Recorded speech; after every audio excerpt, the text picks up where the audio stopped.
Kita mulai lay talok menanga 2 jam. Aku ya jujur tak talok mengecek 2 jam. Pokoknya ceramah kita tak lama-lama, tak panjang-panjang, 5 sudah beko selesai. Kalian setuju tuh? Kita mulai.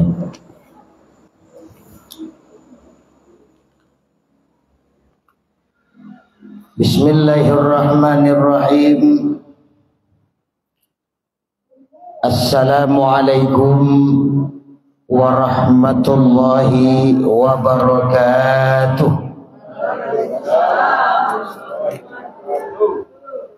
Ayo lambo pada. Kita ulang lagi. Assalamualaikum warahmatullahi wabarakatuh.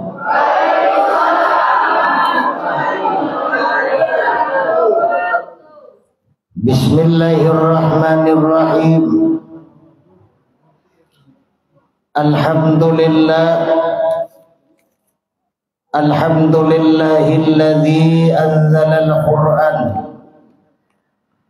hudan linnas wa bayyinatin minal huda wal furqan. Ashhadu an la ilaha illallah wahdahu la syarika lah. Wa ashhadu anna sayyidana wa nabiyyana Muhammadan abduhu wa rasuluh la nabiyya ba'dah. Allahumma salli wa sallim ala hadzal nabiyil karim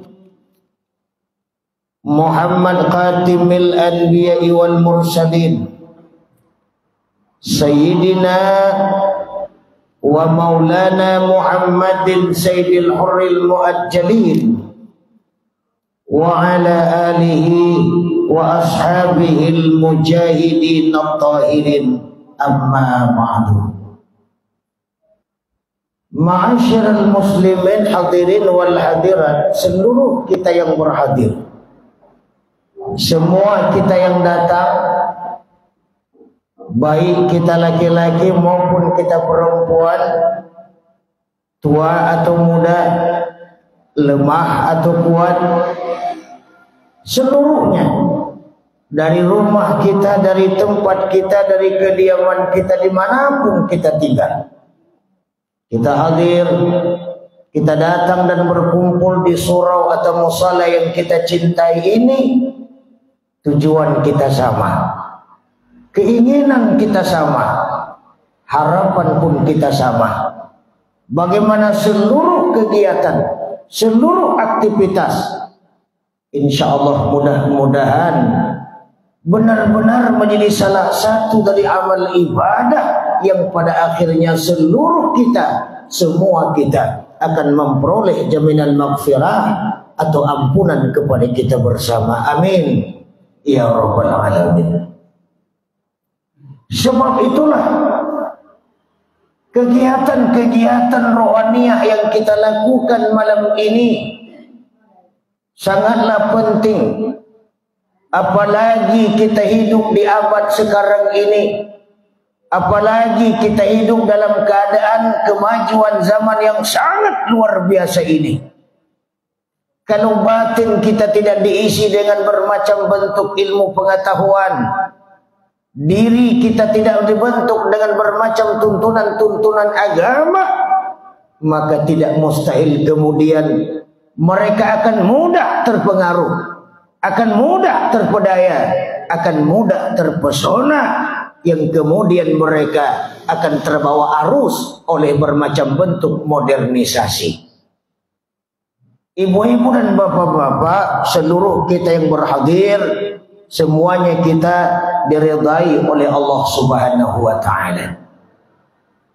Maka kemudian bagaimana kegiatan kita malam ini bisa menjadi at-tajalli an sifatil mazmumah wa ta'alli bi sifatil mahmudah, mampu untuk mengisi diri kita, mengisi batin kita, mengisi jiwa kita dengan bermacam yang mahmudah, dengan bermacam yang baik-baik yang kemudian dikeluarkan bermacam kotoran-kotoran dalam diri, sehingga pulang kita nanti kembali ke rumah kita masing-masing, di mana jiwa kita mendapatkan ketenangan, diri kita memperoleh ketenangan, hati kita memperoleh ketenangan. Kalau ketenangan kita peroleh, kalau ketenangan kita dapati, insya Allah tidak ada persoalan hidup. Sungguh pun kita penuh dengan kekurangan, piti, seketek,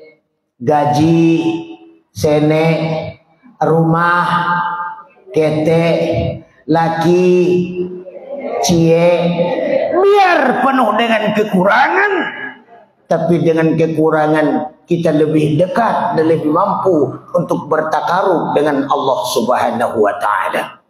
InsyaAllah, mudah-mudahan seluruh yang akan kita sampaikan nanti, sebagaimana kata orang-orang awak, kok hidup bisa dipakai, kok mati bisa ditumpang, malam bisa dipekalang, kok siang bisa dipetungke. InsyaAllah hidup dalam beramal dan mati dalam beriman kepada Allah Subhanahu wa Ta'ala. Amin ya rabbal alamin. Kemudian selawat diiringi salam, sama-sama kita hadiahkan pahalanya kepada Ruhul Muqaddasah, junjungan alam, pucuk pimpinan umat manusia sedunia, imam para nabi, penutup para rasul, yakninya Muhammad sallallahu alaihi wasallam. Rasul yang kita cintai, nabi yang kita imani, merupakan Rasul yang telah berhasil melakukan reformasi total, merubah manusia dari manusia yang tidak beres menjadi umat yang sangat luar biasa. 23 tahun beliau mampu merubah manusia yang biadab menjadi umat yang beradab, merubah manusia yang terpecah belah menjadi umat yang bersatu, merubah manusia yang tenggelam dalam kemusyrikan, tenggelam dalam kekafiran, tenggelam dalam kemunafikan, yang kemudian menjadi umat yang bertauhid kepada Allah Subhanahu wa Ta'ala. Sehingga sampai malam ini, sampai saat ini, sampai detik ini, seluruh kita, sadonyo awak, anak, ibu, suami, masyarakat, seluruh kita yang mengikrarkan diri sebagai umatnya, yang mengaku sebagai umatnya, yang menginginkan bertemu dengannya dan mengharapkan syafaatnya, InsyaAllah di akhirat mudah-mudahan semua kita akan memperoleh syafaat Rasulullah sallallahu alaihi wasallam. Amin ya rabbal alamin. Sallallahu wasallam ala nabi sayyidina Muhammadin wa alihi wa sahbihi ajma'ina. Sama-sama. Sallallahu wasallama ala nabi sayyidina Muhammadin wa alihi wa sahbihi ajma'ina. Ibu-ibu dan bapak-bapak, seluruh kita yang berhadir, semua kita yang datang, insyaallah dimuliakan oleh Allah Subhanahu wa Ta'ala. Kemudian penghormatan sepintas kita boncengi kepada tuanku kita, guru kita bersama di sini, tentunya yang telah mendahului kita. Tapi dipastikan seluruh kita yang hadir, semua kita yang datang, yang duduk dalam surau atau musalla kita ini, dipastikan diridai oleh Allah Subhanahu wa Ta'ala. Awak sadonyo diberikan badan sehat, amin. Umur panjang, amin. Rezeki murah, amin. Usaha lancar, amin. Anak banyak, amin. Laki bertambah, Siapa ngaji amin tadi?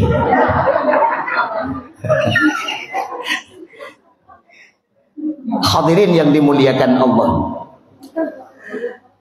Seperti yang sama kita maklum, ada satu kesamaan pandangan dari kita bangsa Indonesia tentang agama, yaitu agama merupakan hal yang mutlak, penting dalam kehidupan ini, baik dia dasar negara Pancasila maupun Undang-Undang Dasar 45. Seperti yang tercantum dalam pasal 29 ayat 2. Seharusnya menjadikan merupakan tempat yang subur bagi tumbuh dan berkembangnya agama di negara yang kita cintai ini. Namun dalam kenyataannya itu, tidak semua orang mengatakan agama itu penting. Tidak semua orang mengatakan agama itu perlu. Tidak semua orang mengatakan agama itu butuh. Lalu mereka mau hidup mengikuti aturan-aturan agama, mau hidup mengikuti bermacam bentuk peraturan-peraturan agama. Lebih celaka lagi kalau agama cuma sekedar dijadikan lipstik, pemanis bibir, penghias hidup. Agama cuma sekedar seminar, kongres dan muktamar, atau tulisan besar-besaran yang tidak akan pernah tumbuh dan terwujud dalam kehidupan nyata sehari-hari. Sebab itulah ketika kita menyatakan amanu kepada Allah, beriman dengan Allah, lalu Allah pertanyakan keimanan kita. Di dalam surah Al-Hasyr Allah gambarkan, ya ayyuhalladzina amanu taqullah wal tanzur nafsun ma qaddamat lighad, ila akhir. Wahai mereka orang-orang yang beriman, amanu taqullah, kalau kau beriman, yakin Allah sebagai Tuhanmu, percaya Allah sebagai Tuhan engkau, tempat kita mengadu, tempat kita minta tolong, tempat kita melarikan persoalan, dilandasi oleh syahadat. Asyhadu an la ilaha illallah wa asyhadu anna Muhammad Rasulullah. Artinya apa? Saya bersaksi tidak Tuhan yang sesembah kecuali Allah semata. Artinya apa? Saya tidak pernah minta tolong kecuali hanya kepada Allah. Saya tidak akan pernah minta rezeki kecuali hanya kepada Allah. Saya tidak akan pernah takut kecuali hanya kepada Allah. Saya tidak akan melarikan persoalan kecuali hanya kepada Allah. Saya tidak akan pernah mati sekalipun kecuali hanya kepada Allah. Ini bentuk yang merupakan nilai di mana bahwa Allah sebagai Tuhan yang kita sembah. Iyyaka na'budu wa iyyaka nasta'in. Jelas bahwa Allah tempat kita mengadu, tempat kita minta tolong. Sehingga dalam konteks itu, sejauh mana tanggung jawab kita kepada Allah. Kenapa? Banyak Allah telah berikan bermacam bentuk tanggung jawabnya kepada kita. Allah hidupkan kita dari mulai 9 bulan, 9 hari dalam kandungan. Itu yang normal. Ada juga yang barangkali yang 7 bulan lahir. Adolo kadang yang lebih setahun lahir. Adolo kadang-kadang yang 3 bulan lahir jo. Adolang pulo nantasasa hari kami menikah Jumat lahir. Itu nantasasa. Itu biasa tu maleh di dalam lamo. Kami menikah Jumat, alhamdulillah.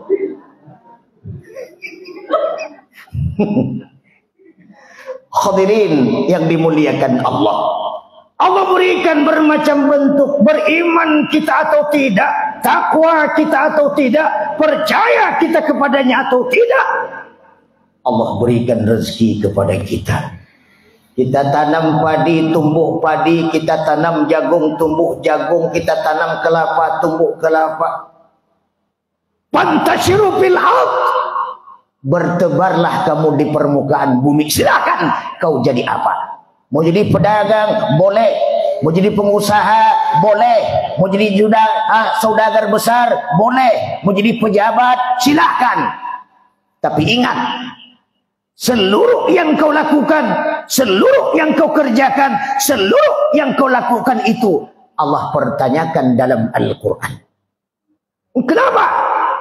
Karena semua akan diperiksa di hadapan Allah Subhanahu wa Ta'ala. Sebab itulah ibu-ibu dan bapak-bapak yang dimuliakan oleh Allah Subhanahu wa Ta'ala, pada kesempatan malam ini yang merupakan yang keberapa kalilah kita hadir di surau kita ini, maka pada malam ini saya akan mencoba membahas Al-Quranul Karim dalam surah Al-Ma'idah ayat 35. Al-Ma'idah ini bermakna hidangan, bermakna fasilitas. Kenapa? Orang-orang yang patuh dengan apa yang Allah perintahkan lewat Al-Ma'idah ini, maka dipastikan mereka akan memperoleh fasilitas di akhirat. Karena fasilitas akhirat lebih kaya di dunia relatif, kuat di dunia relatif, miskin di dunia relatif, sehat di dunia relatif, sakit di dunia relatif. Semua relatif, hanya sementara. Bal tu'sirunal hayatad dunya. Tapi manusia cenderung dengan bermacam kehidupan dunia, bermacam tipu daya dunia. Padahal dunia ini qul mata'ud dunya qalil. Kehidupan dunia hanya kehidupan yang relatif, kehidupan yang sementara, kehidupan yang tidak abadi. Jangan sombong kalau hari ini kita sedang di atas. Jangan ngejek ketika orang sedang di bawah. Jangan bangga hari ini kita sedang sukses, lalu jangan tinggi hati ketika lihat orang yang barangkali sedang gagal. Karena hidup bagaikan roda berputar. Hari ini kita mungkin di atas, tapi besok giliran kita di bawah. Hari ini kita kaya, mungkin besok kita miskin. Hari ini kita sehat, siapa tahu besok kita sakit. Dalam konteks itulah kita diajak untuk bagaimana hidup bermanfaat untuk hari esok akhirat. Dalam konteks itu, hadirin yang dimuliakan oleh Allah Subhanahu wa Ta'ala, apa kata Allah dalam Al-Ma'idah ini? Bismillahirrahmanirrahim. Ya ayyuhalladzina amanu attaqullaha wabtagu ilaihil wasilah wajahidu fi sabilihi la'allakum tuflihun. Dalam Al-Ma'idah di sini ada 4 manfaat di dalam ayat ini. Pertama, amanu. Allah pertanyakan keimanan kita. Yakin kita bagaimana, sejauh mana keyakinan kita kepadanya. Awak lebih takut dengan Allah atau lebih takut dengan selain daripada Allah? Kita lebih cinta kepada Allah atau lebih cinta selain daripada Allah? Kita lebih patuh kepada Allah atau lebih patuh selain daripada Allah? Tapi kenyataan yang kita lihat hari ini, di mana kita kadang-kadang lebih taat selain dari Allah, lebih takut selain dari Allah, lebih patuh selain daripada Allah, bahkan lebih mulia selain daripada Allah. Contoh, kadang-kadang ketika kita tidak bapitih, kepeng tidak ada, uang tak punya, seolah-olah kita murka kepada Allah Subhanahu wa Ta'ala. Tapi berapa banyak mereka orang yang dititipkan rezeki oleh Allah, mereka orang-orang yang diberikan kekayaan oleh Allah, mereka yang diberikan uang banyak oleh Allah, kadangkala mereka lalai dengan Allah Subhanahu wa Ta'ala. Tapi kita dan juga sebagian orang yang dimana hidupnya penuh dengan kekurangan, penuh dengan bermacam bentuk, tapi mereka taat kepada Allah Subhanahu wa taala. Dalam hal itulah Allah pertanyakan keimanan kita. Amanu, apa yang telah kau imankan kepada Allah? Bagaimana cara kau mengimani Allah dan apa yang telah kau perbuat dari imanmu kepada Allah? Kenapa? Karena iman bukan lipstik. Iman bukan pemanis bibir. Kece orang pasal dua, not decoration only. Itu artinya tuh Bu. Nggak tahu dah. Sama Bu nak tentu tuh dah. Iman itu bukan lipstik, bukan pemanis bibir. Kita bisa lihat kalau lipstik biasanya kita pakaikan pada saat tertentu. Tidak ada dipakai 24 jam. Pasti dipakainya pada saat-saat tertentu. Ketika kita mau jalan, ketika kita mau refreshing, ketika kita mau undangan, ketika kita mau ke pasar, maka lipstik kita ambil. Lipstik kita cari, lipstik kita pakai. Iman bukan bagaikan lipstik yang pagunanya ketika saat susah. Gampo terjadi beriman ke Tuhan. Gagal panen, mulai istighfar. Penyakit tiba, istighfar tak berhenti. Laki tak pulang-pulang, Allahnya baca 24 jam. Ya Allah, kamal laki den. Ya Allah, kamal laki den. Ya Allah, kamal laki den. Betul apa betul? Betul apa betul? Ketika susah ingat Allah, ketika laki nak pulang takkan Allah, ketika laki baulah takkan Allah, ketika laki babini cek lai takkan Allah. Kapatang baru seorang kamar. Rumah di pinggir surau tapi langkah masuk surau. Lai acok mondar mandir ke surau tapi bukan masuk surau, cuma sekedar numpang kajaman di WC surau. Iko di kampung Ambo banyak tuh, di siko nado kodo. Le do siko. Nado do di kampung Ambo tuh banyak. Sallallahu wasallam ala nabi sayyidina Muhammadin wa alihi wa sahbihi ajma'ina. Sekali lagi, sallallahu wasallam ala nabi sayyidina Muhammadin wa alihi wa sahbihi ajma'ina.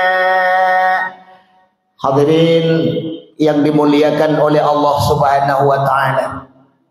Ini pokok persoalan pertama. Tapi bagaimana iman yang ada di awak kini menjadi refleksi dari segala hal yang mewujudkan kepada Allah? Kenapa? Iman tidak kelihatan. Yang kelihatan gejala daripada iman. Iman tidak kelihatan. Yang kelihatan refleksi daripada iman. Coba ibu lihat mit. Mit ini bisa bunyi. Itu karena ada strum, betul? Strum nampak? Tidak. Kelihatan? Tidak. Tapi yang kelihatan gejala daripada strum. Mit bunyi dong. Betul? Lampu bisa nyala juga karena ada strum.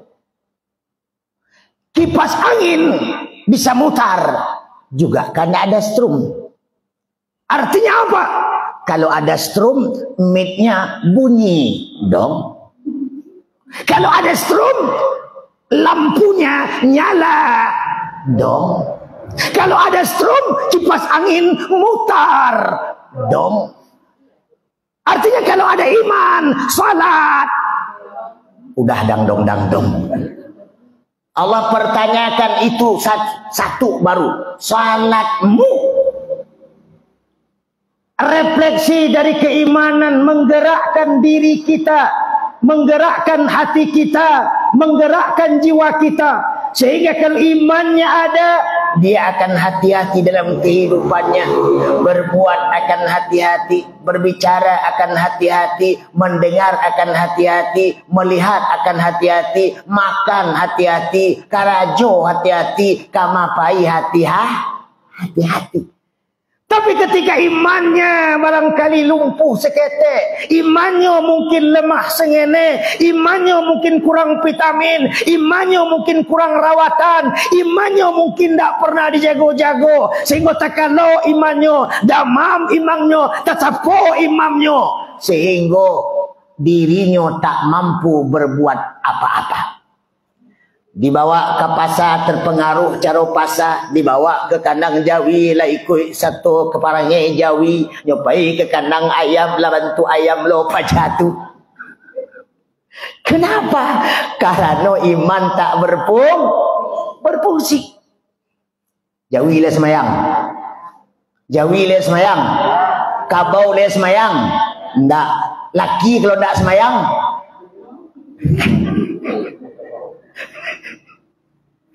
Nah, iman itulah yang kemudian mewarnai diri. Sehingga kalau iman ada dalam diri kita, hidup akan terasa nyaman, Bu. Hidup akan terasa enak. Dari iman itulah yang kemudian Allah katakan, amanut taqullah. Apakah imanmu sudah menjadi takwa? Salatmu bagaimana, zikirmu bagaimana, ibadahmu bagaimana, harta kau dapat dari mana dan telah kau gunakan ke mana? Apalagi ini sebentar lagi sudah hitung-hitung hari di Mekah, hari Sabtu para jamaah haji lah mulai di padang Arafah, yang kemudian hari Minggu ditetapkan hari raya Idul Adha yang merupakan hari raya kurban. Itu ketentuan yang sangat luar biasa bagi orang-orang yang beriman. Disitulah letak diri kita. Bagaimana cara kita dengan Allah Subhanahu wa ta'ala. Karena ibadah bentuk syukur kepadanya. Ketika kita dapat melakukan, kalau andai kata kita tidak dapat berangkat ke Mekah Al-Mukarramah wal Madinatul Munawwarah, kita dapat melakukan sebahagian daripada rukunnya sedikit. Tidak lain adalah wanhar, berkurban. Lihat dalam Al-Quran, surah terpendek dari 114 surat, surah yang terpendek di dalamnya sangat luar biasa fungsinya.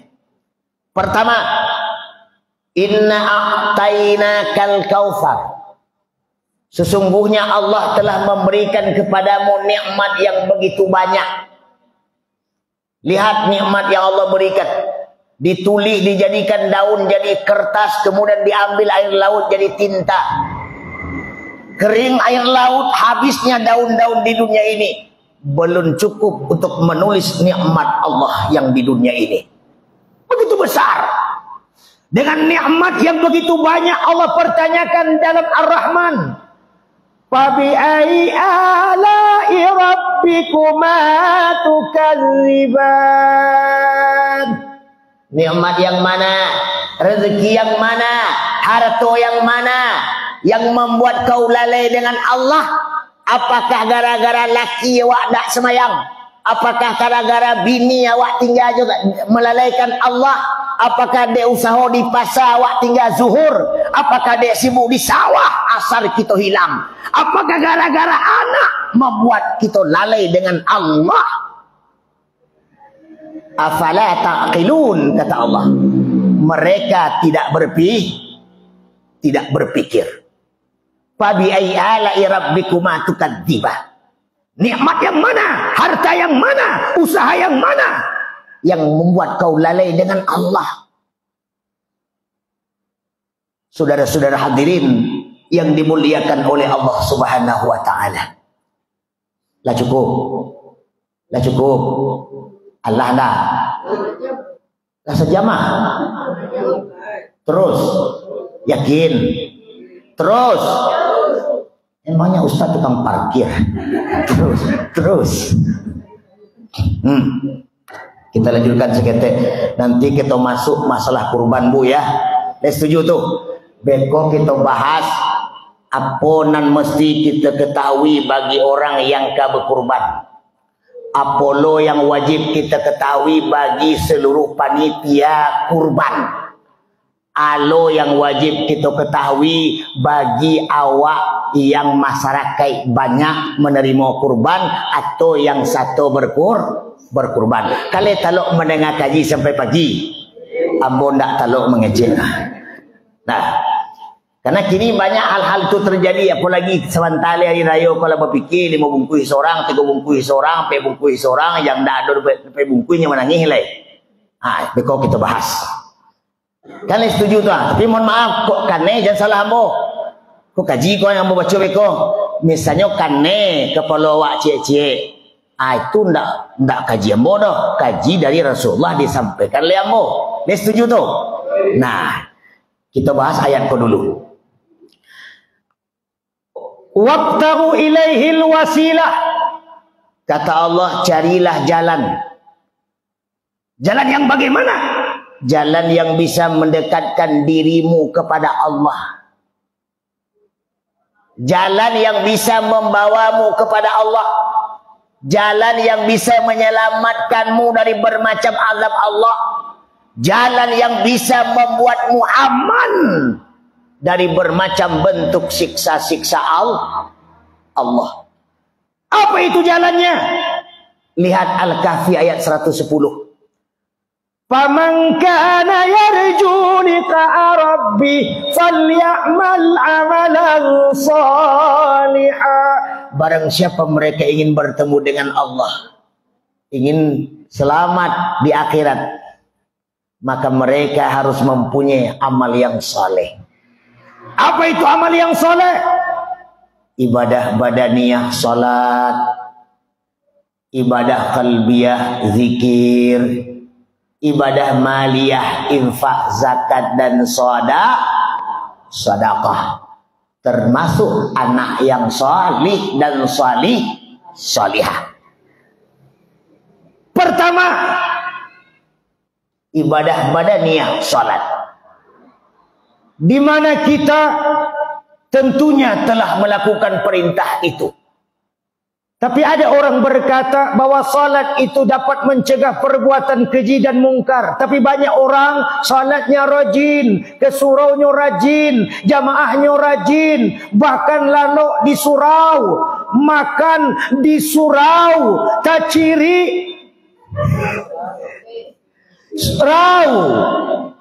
Tapi panggilnya bako cingkahnya buya. Harat orang, haratonyo, pusaka orang, pusakonyo, bini orang, nyo. Berarti salatnya tak beres. Salatnya dipertanyakan. Salatnya len selesai. Boleh jadi sedang takbir pangana ke ladang. Boleh jadi sedang baca Fatihah, dah pangana tabayang udah sabalah. Hoi, udah sabalah. Awak takbir madok ke kopi pengana ke sabalah tempang barang tu. Allahu Akbar. Bismillahirrahmanirrahim. Ke sabalah. Kecil malaikat kamar mengenang tu dia. Makanya salat tak mampu mencegah perbuatan keji dan mungkar. Bahkan mendatangkan kemungkaran karena pangana wa indah salat. Padahal bagaimana salat itu mi'raj, hati naik kepada Allah. Tidak ada oleh yang takana hanya Allah, baqab Allah, kekal di dalam Allah. Karena kenapa?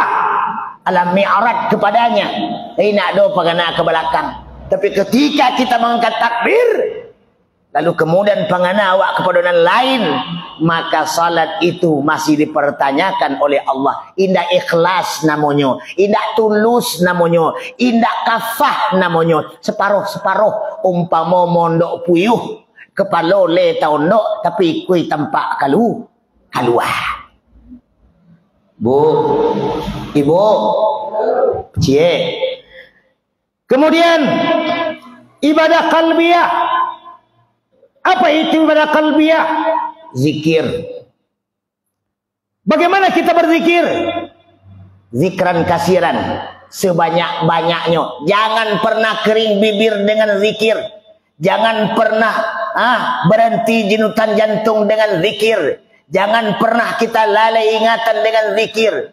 Maka bertasbihlah kita baik siang maupun sore, memuji dan memuja Allah Subhanahu wa taala. Bagi siapa saja mereka, baik laki-laki maupun perempuan yang banyak zikir kepada Allah, maka Allah memberikan pahala yang besar kepadanya, dan Allah akan memberikan ampunan daripada dosa-dosanya. Alhamdulillah. Apa kata Rasulullah? Man sabbahallahu fi duburi kulli salatin. Barang siapa saja mereka selesai salat 5 waktu. Kulli salatin, setiap salat, subuh, zuhur, asar, maghrib, isya. Mereka selesai salat sabbahullah, kemudian bertasbih kepada Allah. Subhanallah, subhanallah. Tak usah dari mana, bingung kan dicatat kan? Santai saja. Subhanallah, subhanallah, subhanallah, subhanallah, subhanallah, subhanallah, subhanallah. Subhanallah. Berapa banyak kita baca? Salasan wa salasina, sebanyak 33 kali. Atau 3 dan 30, artinya 33 kali. Kemudian wa hamidallah, mereka bertahmid salasan wa salasina, 33 kali. Alhamdulillah, alhamdulillah, alhamdulillah, alhamdulillah, alhamdulillah, alhamdulillah. Salasan wa salasina. Kemudian wa kabbarallah, mereka bertakbir. Allahu akbar, Allahu akbar, Allahu akbar, Allahu akbar, Allahu akbar, akbar, Allahu akbar, Allahu akbar. Lembek benar. Allahu akbar, Allahu akbar, Allahu akbar, Allahu akbar. Tidak usah orang lain bininya di belakang, dia makan udah ada dari kau. Tidak usah orang lain bininya mau pertanyaan tuh, dia makan aja dia dari kau dah. Lawan tu Elia kau menyasar, lu dah ada laki tak kau. Kalau tahu tak kau laki dan ancak dia laki je usah mula dah.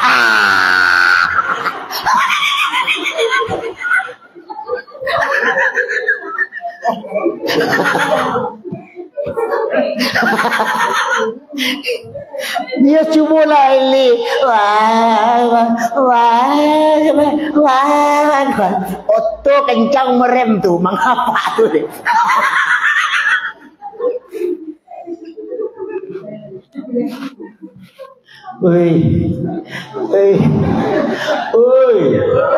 Kau supaya nak tekan tua. Jadi yang mau bikin galak seketek, galak kau boleh, tapi tidak boleh lebar-lebar na muncung. Leknya 2 senti kateh, 2 senti ke bawah. Lah tu. Kau kadang-kadang galak berdapian.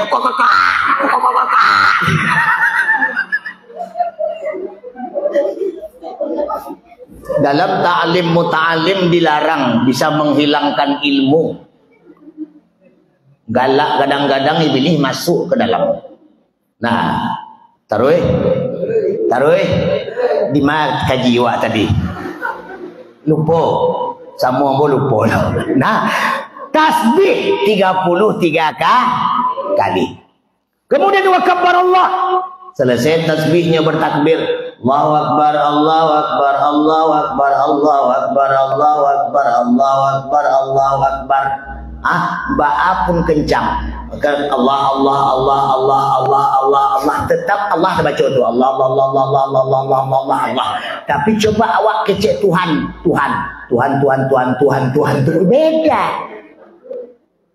Ketika awak menyebut Allah, Allah, Allah, Allah, Allah, Allah, Allah, Allah, Allah, Allah, Allah, Allah, Allah, atau Allahu Akbar, Allahu Akbar, Allahu Akbar, Allahu Akbar. Berapa?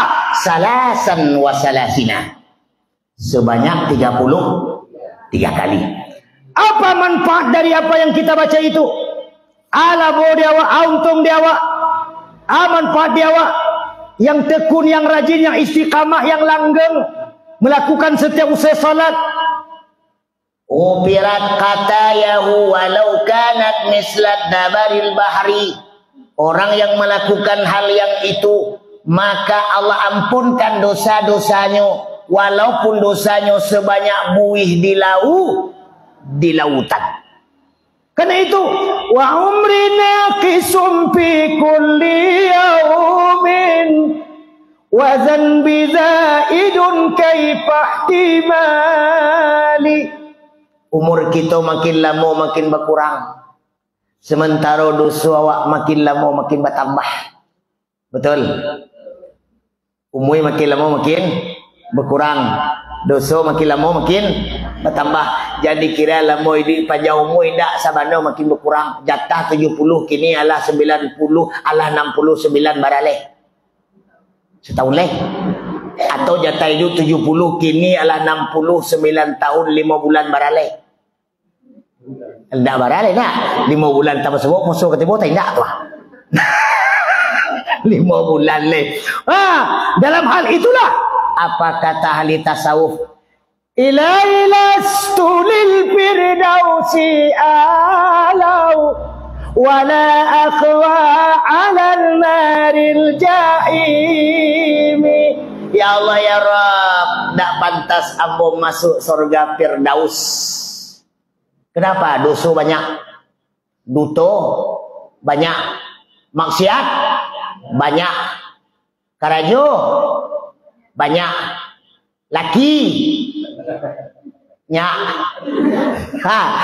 Nak pantas masuk surga Firdaus.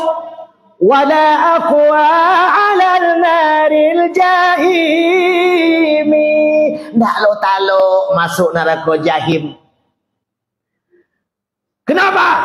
Buah-buahan berduri, air diminum mendidih, lalu kasui dari api, terumpa dipakai dari api, sadonyo dari api. Apa yang kita inginkan? Melainkan ampunan daripada Allah Subhanahu wa ta'ala. Karena itu, apa yang kita harus lakukan? Tidak lain adalah ampunan. Untuk mengharap ampunan itu, wasari'u ila maghfiratin min rabbikum wa jannatin arduha as-samawati wal ardh u'iddat lil muttaqin alladzina yunfiquna fis sarra'i wad dharra wal kadhimina al ghaidha wal 'afina 'anil nas wallahu yuhibbul muhsinin. Allah katakan dalam ayat tersebut, diperintahkan awak untuk bersegera memohon ampunan. Kenapa? Agar kita mendapatkan surga. Kenapa? Wa'iddat lil muttaqin. Surga itu hanya milik orang-orang yang amanu, taqullah, beriman dan bertakwa. Siapa mereka yang beriman dan bertakwa tersebut? Alladzina yunfiquna fis sarra'i wad dharra. Pitih banyak, harta banyak, kemudian nafkahkan hartanya di jalan Allah, baik sedang lapang atau sedang sempit, baik sedang kaya atau sedang miskin, baik sedang sehat atau sedang sakit, baik sedang belaki atau marando tagang. Pokoknya tidak peduli harta yang ada. Wa mimma razaqnahum yunfiqun. Awak cuma harta seketek. Tapi kemudian kita contohkan Ibrahim Khalilullah. Awal bagaimana? Sampai Ibrahim Khalilullah mengorbankan Ismail alaihissalam. Itu dikarenakan harta beliau banyak, usaha beliau banyak. Beliau tiap tahun berkorban di jalan Allah. Onta didabih sekian ribu ekor, kambing didabih sekian ribu ekor, semua yang banyak didabih. Bahkan dalam sejarah ibu dan bapak, harta-harta Ibrahim yang sangat luar biasa, semuanya dikerahkan, diserahkan di jalan Allah. Lalu Iblis laknatullah. Tidak suka mencari Ibrahim yang rajin bersedekah. Tidak suka mencari Ibrahim yang rajin beribadah. Tidak suka mencari Ibrahim yang taat kepada Allah. Oh, perangai Iblis. Makanya Iblis itu banyak dalam masyarakat awam. Itu jelmaan Iblisnya. Boleh jadi kemanakan di peronan asli. Kayu awak nyobangi beli kulkas awak nya menggeretek di rumah seorang. Awak nak beli kulkas hanya nak menggeretek di rumah. Awak nak bangun rumah nyo yang ndak lama lalu. Yang mau utang awak, yang jadi pitih awak, rumah awak, pitih awak, apa jatuh yang ndak lama lalu. Nyo berfikir, dari mana pitihnya, bara atonyo, dari mana pitihnya, bara rumahnya, siapa lakinya. Nyo yang ndak lama gara-gara awak beli oto nyo ange, awak belaki cek lei nyo tak kajui mati seorang. Tidak mangamang aja nyo yang belaki awak yang mati.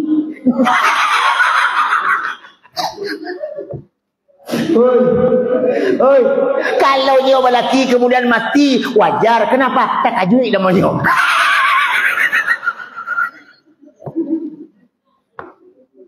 Oi.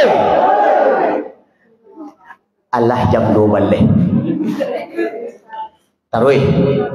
Nah, karena Ibrahim rajin taat kepada Allah, hartanya banyak disumbangkan ke jalan Allah. Iblis melapor ke Allah. Ya Allah ya Rabb, ambo ndak yakin ambo ndak yakin Ibrahim begitu hebat. Hartanya disumbangkan ke jalan Allah. Ndak yakin. Pasti ada sesuatu. Apa kata Allah? Ambo maha tahu daripada engkau, hei Iblis laknatullah. Nah, berikan kekuasaan kepadaku ya Allah, agar aku mencoba sejauh mana taatnya Ibrahim Khalilullah itu. Lalu singkat cerita, Iblis laknatullah ini menjelma seperti orang tua. Ibrahim sedang menggembala kambing dan unta di sebuah bukit. Lalu sang iblis menjelma seperti seorang laki-laki yang rentah. Apa kata ini iblis? Wah Ibrahim, ya, saya dengar ke orang yang dermawan. Mungkin hartamu begitu banyak. Ya, banyak orang mengatakan bahwa kau rajin taat kepada Allah. Tiap tahun kau berkurban ribuan ekor-ekor unta, sapi dan lain sebagainya. Apakah kau tak rugi, hai Ibrahim? Tidak. Apakah kau tak menyesal, Ibrahim? Tidak. Begitu banyak harta yang kau sembelih setiap Aidil Adha, lalu kemudian kau tak menyesal? Tidak. Kenapa Ibrahim? Wahai hamba Allah, kata Ibrahim, jangankan onta, jangankan sapi, jangankan kambing, jangankan harta-hartaku yang lain. Andai kata aku punya anak pun akan rela aku korbankan di jalan Allah Subhanahu wa Ta'ala. Itu dasar awal daripada sembelihan kurban. Andai kata aku punya anak pun akan dikorbankan di jalan Allah. Kita ketahui bahwa sejarah mencatat Ibrahim waktu itu belum punya keturunan. Dia mempunyai 2 istri. Dari istri Siti Hajar ini tidak ada keturunannya. Memang tidak ada keturunan. Lalu dalam usia yang tua, yang sudah tidak memungkinkan pada manusia normal untuk beranak. Bayangin kalau ada orang yang Allah 70 tahun, kemudian pautnya bunci balik, kemudian melahir balik, baalah kira-kira. Lah 70 tahun umui, jangan untuk kamajan anak, mangkui pawi lebedonya tu. Jangan mengajan anak, mangkui pawi kama dibawa payah itu. Tak ciri nyebedo, dia betul tungkek lah. Tapi Allah Maha Kuasa. Dalam usia yang lanjut, Siti Hajar mempunyai keturunan kembali atas berkah doa yang selalu dibaca oleh Ibrahim Khalilullah oleh Siti Hajar. Apa doanya?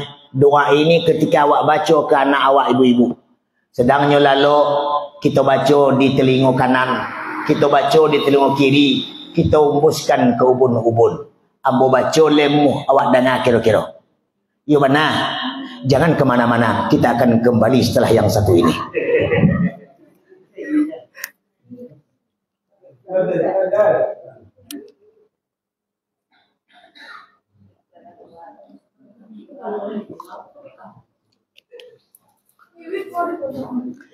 Lanjut. Lanjut.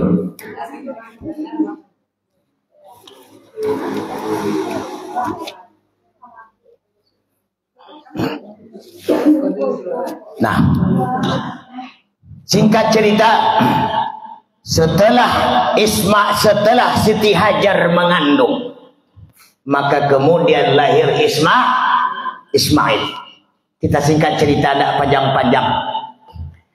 Sekian hari berganti minggu, minggu bertukar bulan, bulan pun berubah jadi tahun. Ungkapan Ibrahim di atas bukit dengan seorang laki-laki sudah tak takanalai. Dia pernah berkata, andai kata aku punya anak, maka anak pun rela disembelih di jalan agama Allah. Sebab itulah ketika Ismail tidak mau ceritakan bagaimana keluarnya Zamzam, tidak mau ceritakan itu leh. Pokoknya kita singkatkan saja. Ketika anak itulah mulai agak sedikit bisa mampu berusaha dengan orang tua. Dalam riwayat menyatakan umur Ismail 8 tahun. Dalam riwayat yang lain menyatakan Ismail umur 6 tahun. Tapi dalam pembahasan dua pendapat tersebut diambil di tengah-tengah, di mana Ismail sudah bisa berusaha dengan Ibrahim. Allah mampu sesuatu yang diperintahkan oleh Ibrahim. Maka pada suatu hari, pada tanggal 8 Zulhijjah, Ibrahim didatangi mimpi pertama. Ibrahim, sembelih anakmu. Ibrahim terbangun, dia dan berpikir bahwa ini hanyalah buah mimpi saja.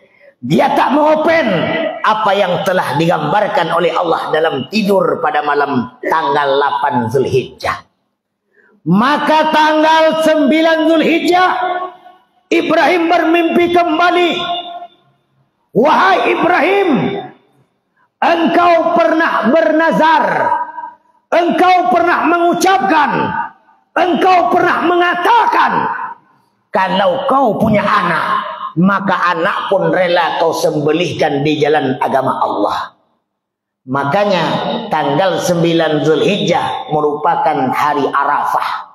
Hari Arafah yang merupakan hari kepastian sahihnya mimpi yang digambarkan oleh Allah kepada Ibrahim Khalilullah. Maka ibu-ibu hadirin, ketika tanggal 10 Zulhijjah pagi hari, Ibrahim berkata kepada Siti Hajar, wahai istriku tercinta, hari ini kami ingin jalan-jalan dengan anak kita Ismail di sebuah lembah. Ingin jalan-jalan, maka mandikan dia, bersihkan dia, pakaikan bajunya yang bagus, wangi-wangikan dia. Siti Hajar berkata, kemana engkau membawa anak ini? Kami ingin jalan-jalan, ingin melihat udara, ingin melihat bermacam pemandangan. Tapi Siti Hajar sudah mulai menaruh kecurigaan karena Ibrahim tidak menjawab ketika untuk apa engkau bawa anak ini. Lalu singkat ceritanya ibu dan bapak yang dimuliakan oleh Allah Subhanahu wa taala, ketika Ismail telah diberikan baju yang bagus, dimandikan, dibedakkan dan diwangi-wangian, lalu Ibrahim membawalah Ismail ke satu tempat tersebut. Dan hal ini sering diceritakan oleh khatib-khatib ketika salat Aidil Adha. Abu tidak menceritakan itu lagi, tapi dipastikan ketika Ibrahim berkata kepada Ismail, wahai anakku, ketahuilah, aku melihat dalam mimpiku Allah memerintahkan untuk menyembelihmu. Bagaimana pendapatmu? Bahkan saat itu, subhanallah ibu dan bapak, Ismail pun berkata, wahai ayahku, silakan kau lakukan apa yang perintah Allah tersebut, maka engkau akan melihat aku termasuk anak yang bersyukur kepada Allah Subhanahu wa ta'ala. Apapun dilakukan oleh bapaknya, tetap diawali pendapat daripada anaknya. Itulah hebat orang tua. Tidak sembrono, tidak sewenang-wenang. Sesuatu yang dilakukan sungguh pun perintah dari Allah, dia meminta pendapat daripada sang anak. Lalu apa kata Ismail? Wahai ayahku, kalau engkau ingin menyembelihku, maka ku minta beberapa hal kepadamu. Pertama, tutuplah dua mataku. Kedua, ikatkan dua tanganku. Ketiga, tulungkupkan aku di bawah. Lalu kemudian yang keempat, asahlah pisau setajam-tajamnya. Lalu kemudian, nanti ketika ayah pulang, jangan nampakkan bajuku kepada teman-temanku. Jangan tampakkan bajuku kepada ibu-ibuku yang telah berlumuran darah. Karena itu akan menyedihkan ibu, akan menyedihkan saudara, akan menyedihkan sahabat-sahabatku. Dan kuasahlah pisau setajam-tajamnya, hai ayahku, agar ketika pisau itu kena leherku, maka aku tidak terasa sakit. Maka itu menjadi syariatlah bagi orang-orang yang menyembelih. Pertama, diikik, dikabek, jawi, korancak-rancak. Yang kedua, ditulungkupkan menghadap kiblat. Yang ketiga, kemudian diasah pisau tajam-tajam. Dan seterusnya. Subhanallah, ibu dan bapak yang dimuliakan oleh Allah. Maka setelah hal itu dilakukan ibu dan bapak, Ibrahim mulai melakukan rencananya. Ditulungkupkan anaknya, lalu kemudian dipotong lehernya. Tapi Masya Allah, Subhanallah, pisau yang begitu tajam tidak membuat Ismail terpotong oleh pisau tersebut. 3 kali Ibrahim menggosok pisau ke lehernya, tapi pisau tidak akan mampu tapi ada dalam Al-Quran tidak. Hai pisau, kata Ibrahim, kenapa kau tidak mampu memutuskan leher Ismail? Padahal kau sudah begitu tajam. Lalu pisaunya diayunkan kepada batu, maka batu pun terbelah oleh pisau Ibrahim alaihissalam. Lalu ketika itu ibu dan bapak diulang kembali untuk memutuskan leher Ismail. Lalu Allah Maha Kuasa dari segala-galanya mengutus Jibril alaihissalam dan mengantarkan kibas yang besar dengan mengumandangkan takbir kepada Allah Subhanahu wa taala. Allahu akbar, Allahu akbar, Allahu akbar, walillahil hamd. Bayangin ibu-ibu, andai kata sembelihan yang dilakukan oleh Ibrahim lalu kemudian Ismail terpotong oleh pisaunya, maka sebagai syariatnya, tuntunan dari Ibrahim, wajiblah awak sano umat Muhammad hari ini berkurban anak yang paling kita cintai seorang-seorang. Kalau ada anak yang pertama rancak lo, kulit lo bersih lo, cerdas lo, berarti wajib kita dabih. Oi. Maka berkesempatan orang tak mau perangi cancak bela buru-buru beda kena dabih. Tapi Allah menukar sembelihan yang besar. Ismail diganti dengan seekor kibas. Padahal sebelum penyembelihan itu terjadi ibu dan bapak, ibilihlah kalang kabut ilimu dek menggoda untuk menggagalkan sunnatullah itu.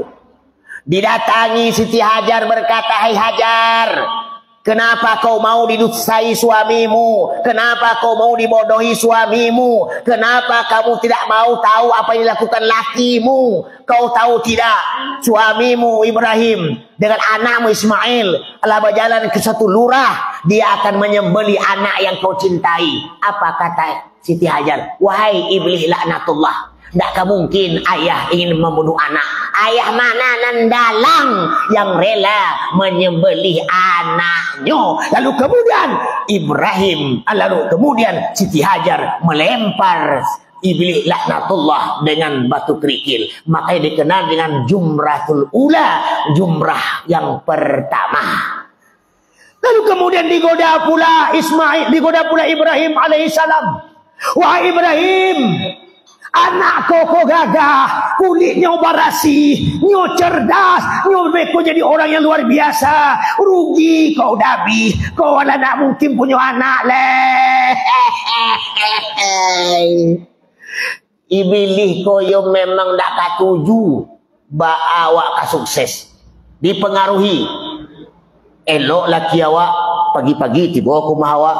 Yakin lagi kau pai. Dia dah bercewek kon sebelah. Patang dia masuk pada panjang JT sebelah.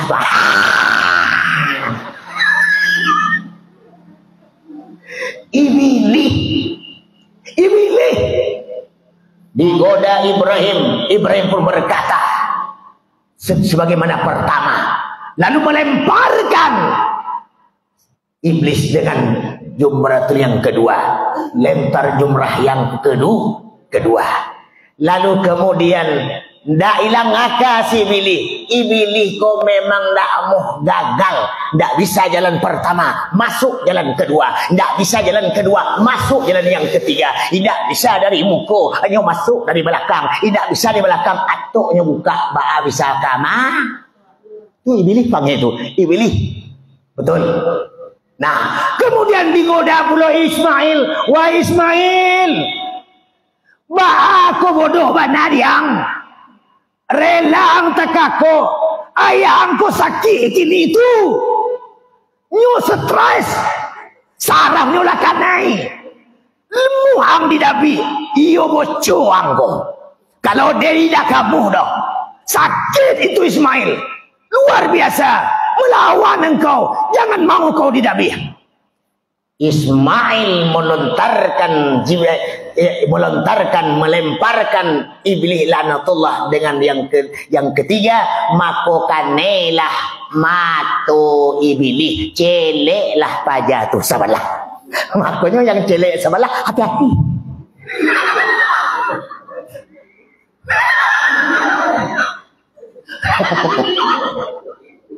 Ada yang celek sebelah. Hati-hati, berarti ada masalah tu. Lah, dah kita bahas tu leh. Lah, dah panjang-panjang, kuala jam 2 balik gini kan. Janji jo ayah jual mak ambo kan, jual mak pas ambo nak lama-lama ceramah mak agak sejam selesai, kuala 2 jam gua. Nah, kemudian singkat cerita, lah selesai. Maka terjadilah pengorbanan hari ini sebagai bentuk sunatullah syariat dari Ibrahim Khalilullah, karena Nabi Muhammad Rasulullah kita di mana masih berketurunan dengan Nabi Ibrahim Khalilullah. Lalu kemudian singkat cerita, apa manfaat daripada kurban ini sampai kita berkurban? Pertama, ketika manusia dibangkit dari kuburnya nanti oleh Allah Subhanahu wa ta'ala, pada saat itu Allah berkata kepada malaikat. Apa kata Allah? Ya malaikati, wahai para malaikatku, la tumcu ibadi rajilin, janganlah mereka berjalan kaki hari ini. Walir kaum ala jajaibihim, naikkan mereka di atas kendaraan-kendaraan mereka. Kenapa ya Allah? Kata Jibril, karena ketika di dunia hambaku yang beriman ini Allah selalu kama-kama berkendaraan, kama pai berkendaraan, kama pai jo kendaraan.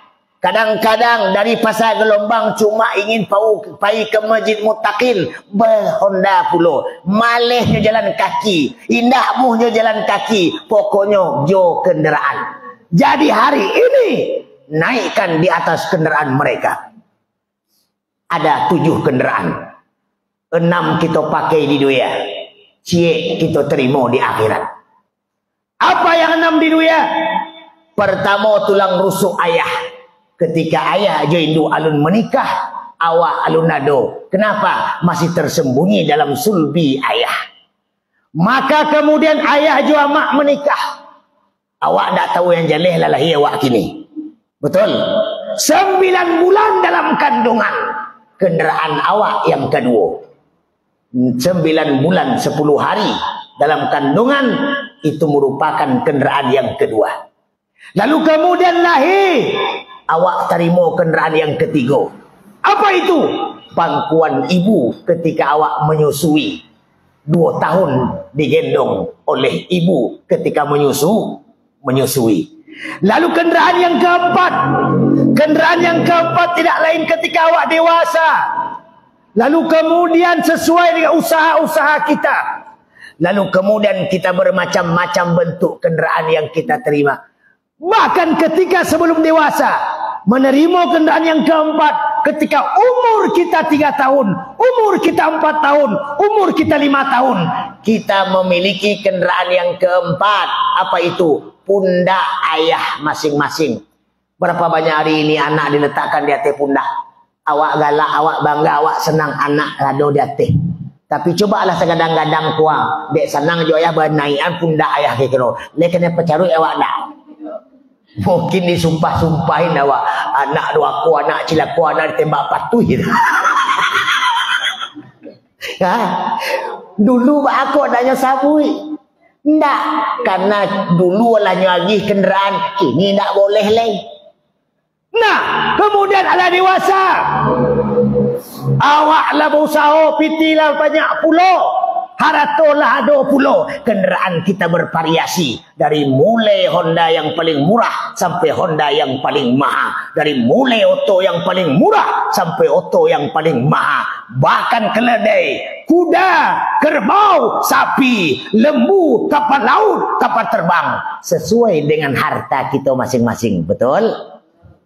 Lalu kemudian lah lamoi duit. Ada yang 50, ada yang 60, ada yang 70, ada lo yang 80. Sari basobok nan 120. Betul? Lalu awak terimalah kenderaan yang ke-6. Apa itu kenderaan yang ke-6? Pundak saudara-saudara. Pundak teman-teman. Pundak sahabat-sahabat. Pundak masyarakat. Awak diantar ke kuburan. Jo pundak mereka gadang badan barek yang kui, ringan badan kurui senang dibawa. Karena itu berbaiklah kita sesama kita, berbaiklah kita dengan tetangga kita, berbaiklah kita dengan masyarakat kita. Kenapa? Mungkin hari ini kita tidak butuh mereka, kita tidak perlu mereka, kita tidak suka dengan mereka, tapi besok ketika kita mati, siapa tahu yang awak bangih yang menggali kubur kita, yang awak jajok mencari yang ka menggali kuburan kita, yang awak sumpahin ke batang yang ka mangkui awak ke kuburan. Siapa tahu ketika awak sakaratul maut, dialah orang pertama yang ka menolong awak. Betul? Betul Bu?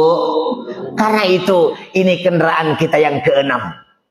Maka ketika awak lalamu lalu dalam alam barzah, ndak jalih berapa lama, setahun, 100 tahun, 1000 tahun, sekian lama dia ada alam barzah. Kiamat terjadi, padang mahsyar datang. Pada saat itu Allah berkata kepada malaikat, la tumshu ibadi rajilin. Jangan biarkan umat Muhammad berjalan kaki hari ini.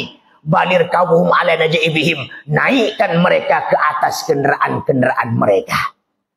Ibu-ibu hadirin yang dimuliakan oleh Allah. Lalu apa kenderaan kita? Udhiyah. Kurban yang kita kurbankan di dunia. Sebab ketika dibangkitkan dari kubur, korban yang kita korbankan nanti datang berdiri di pinggir kubur kita. Bulunya dari emas, matanya batu yakut dari sorga, bahkan tanduknya tanduk emas. Ketika kita keluar dari kubur, lalu seekor sapi atau udhiyah kita telah berdiri di pinggir kubur yang luar biasa indah. Lalu berkata, man anta, siapa engkau? Lalu binatang ini menyatakan, ana kurbanuka, aku adalah kurbanmu. Alhamdulillah ibu dan bapak yang dimuliakan oleh Allah Subhanahu wa ta'ala. Dalam konteks itulah 5 larangan bagi orang yang bakal berkurban. 5 paling seketik. 5 kita bahas.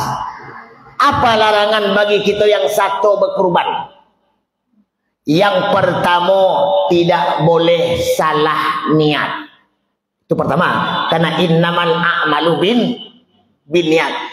Kalau berkurban karena ingin dipuji orang, berkurban ingin bangga aja orang, berkurban ingin disambui orang, berkurban awak ingin dapat nama dari orang, berkurban awak ingin sesuatu selain dari Allah, maka dilarang oleh Allah Subhanahu wa ta'ala. Tidak boleh salah niat, tapi niatlah berkurban mengharap reda daripada Allah Subhanahu wa ta'ala. Satu. Yang kedua, sebagaimana disampaikan oleh guru-guru, bagi orang yang berkurban dilarang memotong kuku atau mencukur atau memotong rambut. Dari mulai kapan? Dari mulai masuk bulan Zulhijjah sampai 10 Zulhijjah. Setelah berkurban, maka diperbolehkan kita untuk memotong kuku dan memotong rambut. Ini bagi orang yang berkurban. Yang ketiga, dilarang menjual daging korban. Dilarang. Kok kadang-kadang dek merasa awak satu berkurban, awak jawi, awak punya panitia, le diatur, kemudian awak sampai ke panitia, tolong beko gak 15 kilo tinggal masuk dalam dulang gadang kuah untuk di belakang. Lalu kemudian dengan alasan yang tertentu, biar panitia yakin, karena sebagian kan dibagi-bagi ke orang di sini, akan diagi ke di situ, maka panitia menyiapkan agak 20 kilo ke sebelah. Tapi tujuannya daging itu untuk dijual, maka tidak boleh. Kemudian yang keempat, tidak boleh memberi upah orang yang tidak boleh memberi upah dari kurban tersebut. Contoh, misalnya surau kita ini ada jawi besok, lalu kemudian jawi itu dipotong pada tanggal 10 Zulhijjah selesai sholat, lalu kemudian tentu awak alado yang mengurus jawinya, alado panitia kurbannya, alado susunan-susunannya, maka kemudian awak akan memberi upah mereka yang bekerja dengan kurban kita tersebut dari hasil kurban itu, dari bahagian kurban itu. Maka dilarang oleh Rasulullah, bahkan kata Rasulullah, siapa yang melakukan itu maka tidak sahlah kurbannya. Yang keempat. Kemudian yang kelima, nanti kita bahas cek. Yang kelima, menggagalkan hewan kurban. Apa maksud menggagalkan hewan kurban? Dari tahun bulan-bulan kepatang, kita telah berniat bahwa hari raya haji ini kita bakal berkurban. Lalu kemudian awak beli kurban dengan harga jawi yang 8 baleh juta atau 9 baleh atau 20 juta. Tapi jawinya hanya barek ukuran daging 200 kilo contoh. Tapi harganya 20 juta. Allah kita beli. Lalu kemudian pada hari atau sehari kadidabi, orang sabalah mojok jawi lo, harganya 8 baleh juta, tapi dagingnya barek 300 kilo. Dibanding jual lah tabali, tentu rugi. Karena yang lah tabali harga 20, lalu kemudian dagingnya 200. Orang sabalah rumah ternyata do jawi, dagingnya 300, balinya 8 baleh juta. Kira-kira ibu pilih nama? Pilih nama. Kalau awak pilih yang 300 kilo, sementara daging 200, Allah kita bali jawi. Kalau dihantar balik jawi dengan alasan tertentu, tidak jadi berkurban, atau orang sabalah keluar, atau begini begitu, fahuwa haramun, maka pekerjaan sedemikian itu dianggap haram oleh Allah Subhanahu wa ta'ala. Kurbannya tidak sah. 2. Ini. Kemudian, itu cukup dulu 5. 7 macam manfaat daripada kurban. Apa manfaat pertama? 7 manfaat daripada berkurban. Singkat saja. Yang pertama, berkurban adalah menjalankan perintah. Artinya awak patuh kepada Allah. Apa dalilnya? Inna a'tainakal kautsar fashalli rabbika wanhar. Inna syani'aka huwal abtar. Tidak usah kita buka dalil. Pokoknya orang yang berkurban berarti adalah menjalankan perintah daripada Allah. Satu. Yang kedua, dengan kita berkurban berarti kita telah mengikuti teladan atau sunnahnya Ibrahim Khalilullah. Kita telah meneladani seorang rasul yang sangat luar biasa yang diperintahkan oleh Allah Subhanahu wa taala. Tidak lain adalah Ibrahim Khalilullah. Tidak usah kita panjang-panjang. Yang ketiga, tujuan daripada berkurban manfaatnya takarrub, mendekatkan diri dengan Allah. Karena kurban berarti dekat. Orang yang berkurban berarti telah melakukan pendekatan diri dengan hartanya, dengan usahanya, dengan kehidupannya, dengan bermacam bentuk yang ada pada dirinya dengan Allah Subhanahu wa taala. Itu. Kemudian yang keempat, sebagai bentuk penebus daripada dosa. Rasulullah mengatakan bahwa ketika darah disembelih dari kurban, darah yang pertama keluar dari sembelihan itu merupakan penebus daripada dosa orang yang berkurban. Di hadis yang lain menyatakan orang yang berkurban akan dihapuskan dosanya dari kurban ini sampai kurban yang akan datang. Berarti setahun. Setahun dihapuskan dosa oleh Allah Subhanahu wa taala. Kemudian yang kelima, dengan berkurban berarti mensucikan diri dan harta kita. Dengan berkurban mensucikan diri dan harta kita.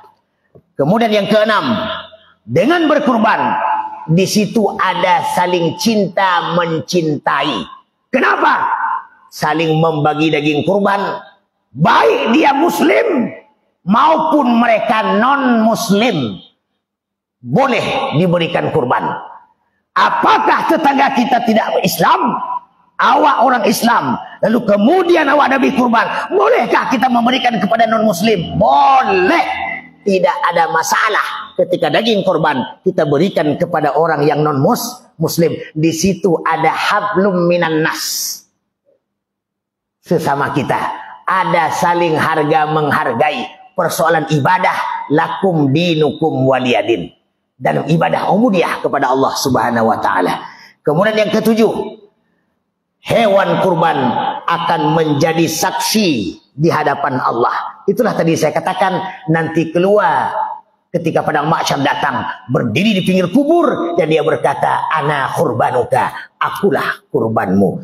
Saudara-saudara hadirin yang dimuliakan oleh Allah Subhanahu wa taala. Yang terakhir, singkat saja yang terakhir, 5 larangan bagi panitia kurban. Aku perlu dicemati balik.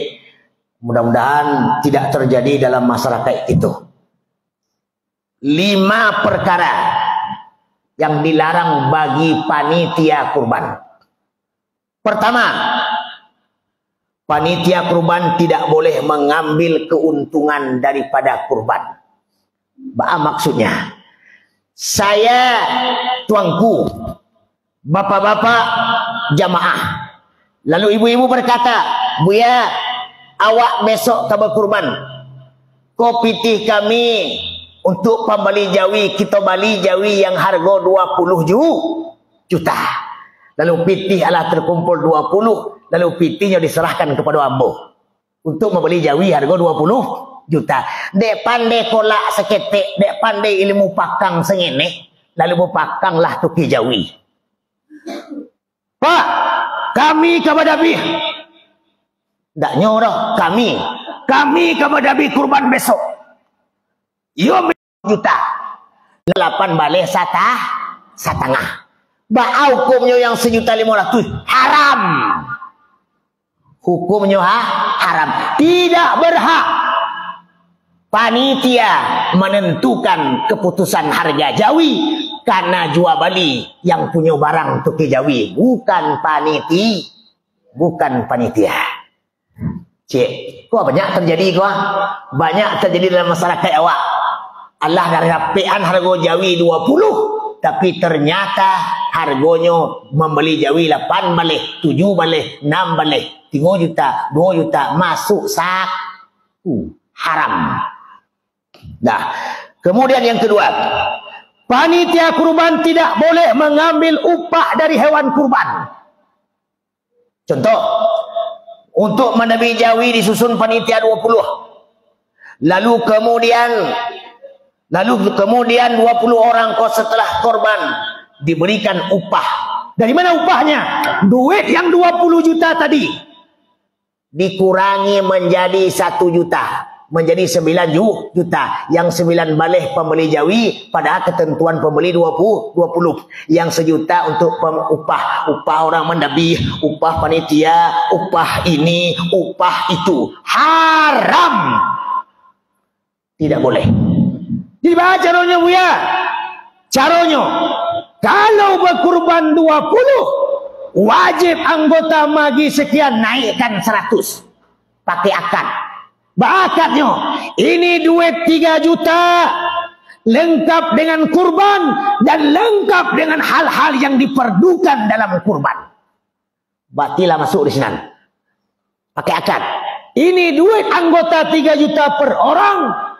Allah lengkap untuk korbannya dan Allah lengkap pula untuk ongkos-ongkos keperluan di dalamnya. Maka tinggal panitia molah. Badiolah oleh panitia.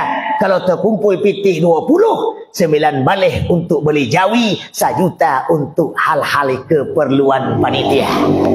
Al-akad. Baca Buya nak ada terkatu. Kami ambil sebahagian daripada kurbannya. Panitia kami agi 5 kilo seorang. Selain dari panitia kami agi 0,5 kilo seorang. Barabu-rabu sekampung jadi panitia. Dapat 5 kilo. Haram. Haram. Hati-hati. Hati-hati kau. Panitia tidak boleh mengambil keuntungan daripada korban. Kalau bagiannya 1 kilo, rato sadonyo saki 1 kilo. Panitia 1 kilo, masyarakat 1 kilo. Tidak boleh melebih daripada orang lain. Tapi baca ronyo Allah perkara jo Buya. Nyo ala berusaha sinan ala panik nyo di sinan sebagai sedekah. Dari mana kita ambil sedekahnya? Selain daripada kurban itu, atau dengan diminta dari dana yang lain, atau dari si pemilik kurban. Contoh, si pemilik kurban tadi Allah mau sampaikan, misalnya untuk 1 kurban 2,5, maka dinaikkan 200 untuk panitia. Itu tak termasuk dalam bahagian kurban, karena bahagian cuma 2,5. Jadi oleh karena itu hadirin ibu-ibu yang dimuliakan oleh Allah Subhanahu wa taala. Kemudian yang ketiga, panitia kurban tidak boleh mengambil sesuatu dari bagian kurban. Apa maksudnya? Misalnya dek mentang-mentang awak panitia, kemudian jawilah didabi, jawilah mati pulo, panitia lah di sinan, bambilah kuenya, bambilah lempongnya. Kau tadi aku jaleh-jaleh kau biarlah dia jaleh tak. Bambilah kuenya, hanya kau bikin sup buntui. Nah, bondoklah bawa batang pisang. Kemudian yang sepaja sebelah bambilah lempong pada tu. Andainya panitia bambilah cek seorang. Hanya kau panggang je kompor itu.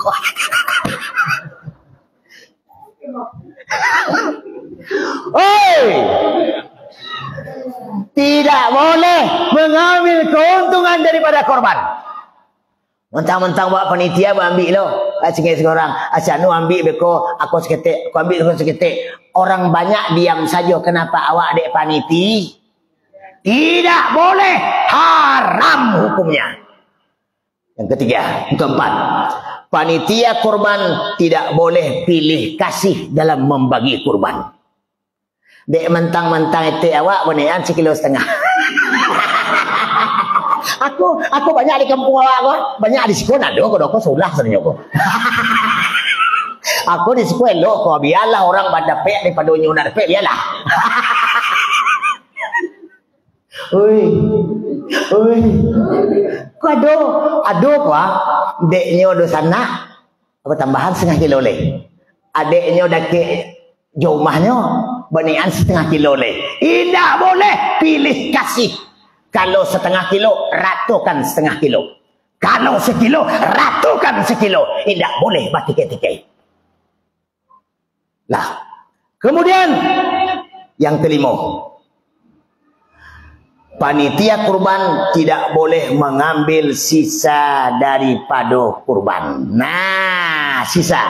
Contoh sisanya, daging kurban harus dibagi 150 kupon. Contoh alat terdaftar dalam masyarakat sebanyak 150. Dek panitia lah berfikir dari awal, kalau 150 dibikin, awak dapat dapat awak panik. Baca rongku naikan 20. Nah, dibikin 170. Loh, 150 tersalurkan, 20 tersisakan. Maka panitia tak boleh mengambil sisa yang 20. Kok tak boleh? Mengapa bikin? Allah jalan disuruh bagi sadonyo, tapi dek cangok aku amok. Abesiswan 20 haram hukumnya. Sebab itulah hadirin yang dimuliakan oleh Allah Subhanahu wa taala, dalam konteks itulah insyaallah mudah-mudahan, karena sebentar lagi kita akan berkurban, mudah-mudahan ibu-ibu yang satu berkurban juga harus pasang niat. Bahkan ibu yang berkurban pun tidak boleh berharap banyak daripada kurban. Hanya 1/3 yang boleh ibu terima. Hanya 1/3 dari seekor jawi, 1/3 yang boleh diambil. Itu pun Allah memang kapakso dengan contoh dosa nak ado, tetangga lain ado, bambilah 1/3. Tapi yang paling elok, ambil sekedar saja, hanya untuk makan sekali. Bahkan Nabi melarang daging kurban sampai 3 hari masih ada daging. Bahkan sampai sebulan, bahkan sampai setahun, daging kok masih ada di rumah. Dilarang. Ada di Sikona. Astagfirullahaladzim. Pak Ustaz, bertanya apa boleh? Apa pertanyaannya? Tetangga orang kaya buya, tetangga sebelah orang miskin. Lalu kemudian, tetangga yang orang kaya itu wajib menerima kurban atau tidak? Yang miskin bagaimana pula? Yang kaya tetap diberikan kurban. Yang miskin tetap diberikan kurban. Tapi yang kaya kurban daging yang diberikan tidak boleh nyojua. Tapi yang miskin ketika diberikan kurban boleh nyoju. Itu bedanya. Yang miskin, ambo miskin, diagih kurban dari pasar Zua 5 kilo. 5 kilo miskin kok dibagi 5 kilo.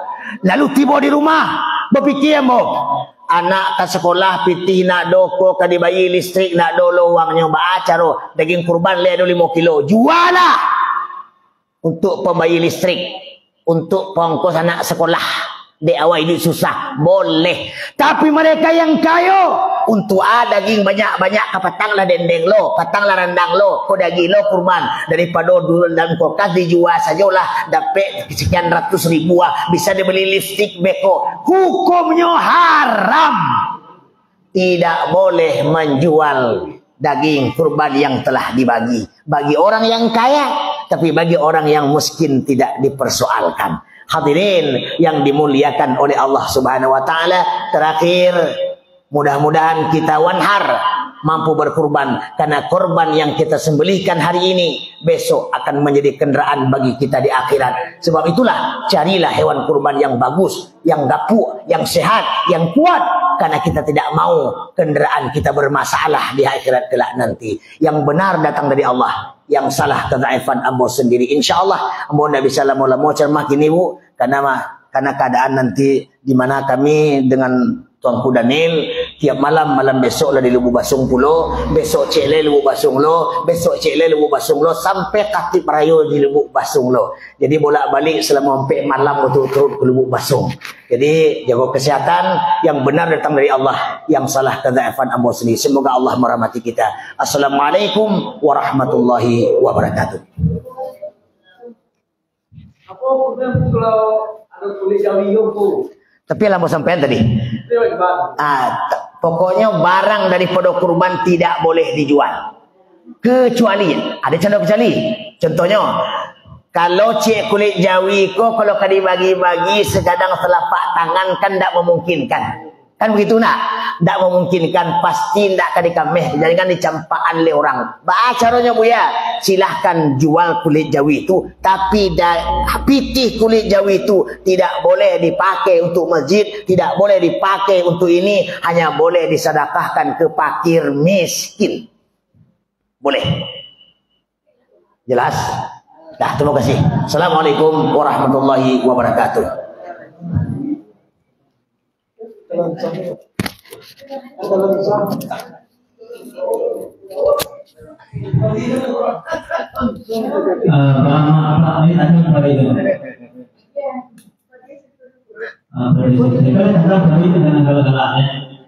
Jadi begitulah mendengar ceramah beliau mengingat itu bersama kepada almarhum yaitu Kiai Haji Zainuddin Anzar. Suara mirip ceramah pun mudah-mudahan ilmu yang beliau sampaikan kepada kita dapat itu amal dengan sehari-hari bisa turut itu aja dengan kepada anak itu. Amin ya rabbal alamin. Ambo sebagai protokol yang memulai ini ambo dulu. Assalamualaikum warahmatullahi wabarakatuh. Waalaikumsalam warahmatullahi